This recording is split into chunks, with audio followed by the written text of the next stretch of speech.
A, B ve C birer tam sayı olmak üzere 2A artı 3 eşittir B çarpı C ise aşağıdakilerden hangisi daima çifttir? Şimdi bir sayının yanında çift varsa her zaman o sayı çifttir. Yani 2A eşittir çift. 2A ile 3'ü topladığım zaman yani çiftle bir tek sayı topladığım zaman ne olur? Tek sayı olur. Yani B çarpı C tektir. Ne demiştik? Çift varsa her zaman çift olur. Demek ki bunlarda çift yok ki tek sayıya eşittir. Bu ikisi de tektir.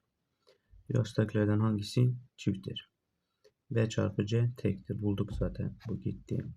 C üzeri B tek sayı üzeri örnek veriyorum 1 üzeri 1 1 yani tek. Bu gitti. B artı C. İkisine de tek demiştik değil mi? İkisine de tek dediğim zaman ne olur? Örneğin 1 artı 1 2 yani çift.